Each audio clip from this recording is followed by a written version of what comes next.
America America America ఏ వార్త చూసినా కూడా అమెరికా చుట్టే తిరుగుతుందా అనిపిస్తుంది. ఈ మధ్య కాలంలో ఏదో ఒక దాంట్లో అమెరికాకి సంబంధించిన వార్త రోజు చక్కర్లు కొడుతూనే ఉంది. మొన్నటిని విమానం ఇంకా ఆ తర్వాత హెలికాప్టర్, రక్షణ శాఖకు సంబంధించిన హెలికాప్టర్, ఇవి రెండు కూడా ఒక నదిలో కూలిపోవడం, ఆ తర్వాత 64 మంది అంటే ప్యాసింజర్ విమానంలో ఉన్న ప్రయాణికులు కావచ్చు, వాళ్ళ స్టాఫ్ కావచ్చు, అట్లనే హెలికాప్టర్లో ప్రయాణిస్తున్నటువంటి అందరినీ కలిపితే 64 మంది పూర్తిగా ఈ రెండు విమానాలు ఒకేసారి ల్యాండ్ అయ్యే క్రమంలో రెండు క్రాష్ అవ్వడం, ఆ తర్వాత ఒక నదిలో పడిపోవడం. అసలు పూర్తిగా ఇంతవరకు కూడా అందరి మృతదేహాలు దొరకనటువంటి పరిస్థితి ఉందంటే ఎంత దారుణమైన సంఘటన మనం చూడొచ్చు. జనరల్లీ అయితే అమెరికాలో ఇట్లాంటి ఇన్సిడెంట్స్ అసలు జరగవు. చాలా పకడ్బందీగా ఆర్ టెక్నాలజీ వైజ్గా కూడా చాలా మట్టుకైతే వాళ్ళు చాలా కాన్షియస్గా ఉంటారు అండ్ ప్లాన్డ్గా ఉంటారు. ఇట్లాంటివే మనం వింటూ ఉన్నాం. అగైన్ ఇప్పుడు మరో ఇన్సిడెంట్ జరిగింది. ఇట్లనే ఒక విమానం కుప్పకూలిన పరిస్థితి, అది కూడా అగైన్ అమెరికాలోనే విమానం కుప్పకూలిపోయింది. ఇప్పుడు ఏ నదినో ఎక్కడో కాదు, ఏకంగా నివాస ప్రాంతాల మీదనే విమానం కుప్పకూలింది. అది పెన్సిల్వేనియాలో జరిగినటువంటి ఈ సంఘటన ఇప్పుడు అందరినీ షాక్ చేస్తున్న పరిస్థితి అయితే కనిపిస్తోంది.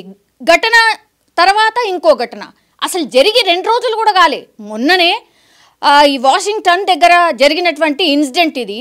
అసలు దాన్ని మర్చిపోకంటే ముందే మళ్ళీ పెన్సిల్వేనియాలో అగైన్ ఇట్లాంటి విమాన దుర్ఘటన జరగడం, ఇప్పుడైతే ఏకంగా నివాస ప్రాంతాల మీదనే పూర్తిగా ఈ విమానం పడిపోవడం, అందులో ఉన్నటువంటి వాళ్ళు పూర్తిగా అసలు బతికే ఛాన్స్ అసలే లేదు. మనం చూడొచ్చు పెద్ద ఎత్తున అంటే ఇంధనం కావచ్చు, లేదంటే అంత హైట్ నుంచి కింద పడిపోయిన తర్వాత ఇంకా ఏం మిగులుతుంది.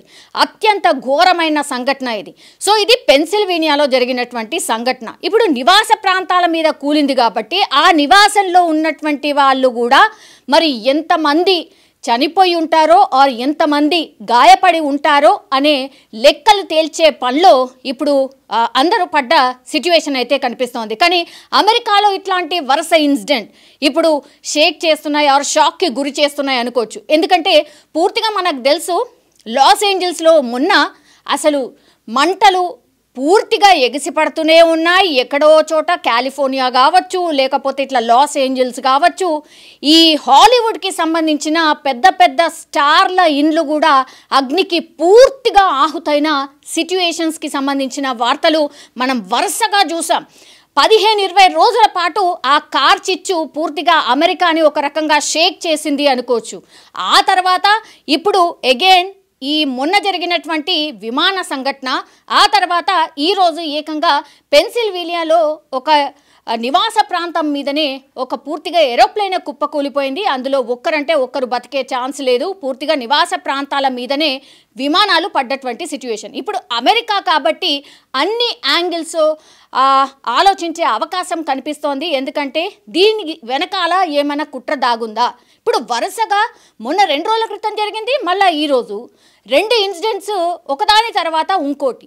సో ఆ దిశగా కూడా సెక్యూరిటీ వైజ్గా ఆర్ ఎక్కడైనా ల్యాబ్స్ ఉన్నాయా, ఎందుకు ఇట్లా జరుగుతున్నాయి, విమానాలని ఎవరైనా టార్గెట్ చేసుకున్నారా ఏంటి అనేది చూడాల్సిందే. ఎందుకంటే మొన్ననే ట్రంప్ అధికారంలోకి వచ్చారు, ఆయన వార్తలు కోకొల్లలుగా వస్తూనే ఉన్నాయి.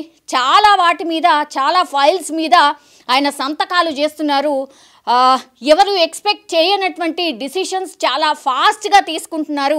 ఇట్లాంటి వార్తలు వస్తున్న క్రమంలో ఇప్పుడు వరుసగా ఇలాంటి ఇన్సిడెంట్లే జరుగుతున్న సిచ్యువేషన్ ఉంది. మరి దీని వెనకాల ఏమైనా కుట్ర దాగుందా అనే కోణంలో కూడా అమెరికా సర్కార్ ఒక రకంగా దాని మీద కూడా ఇన్వెస్టిగేషన్ చేస్తోంది. అండ్ ట్రంప్ కూడా దీని మీద నివేదిక కోరినట్టుగా కూడా సమాచారం. కానీ అత్యంత బాధాకరం, ఇట్లా విమానాలు చాలా ఫాస్ట్గా ఒక ప్లేస్ నుంచి ఇంకో ప్లేస్కి వెళ్ళడానికని ఇప్పుడు చాలా సౌకర్యవంతంగా ప్రయాణికులు డబ్బు పోతే పోయింది కానీ టైం సేవ్ అవుతుంది, తొందరగా చేరుకుంటాం అనే దాంట్లో అమెరికాలో చాలా కామన్గా, అంటే అమెరికా అనేది చాలా పెద్దది. సో అందులో మళ్ళా కొన్ని స్టేట్స్ చాలా దూరంగానే ఉంటాయి. వాటన్నిటినీ కూడా చేరుకోవాలంటే చాలా కామన్గా ఇట్లా విమానాలనే వెళ్తూ ఉంటారు.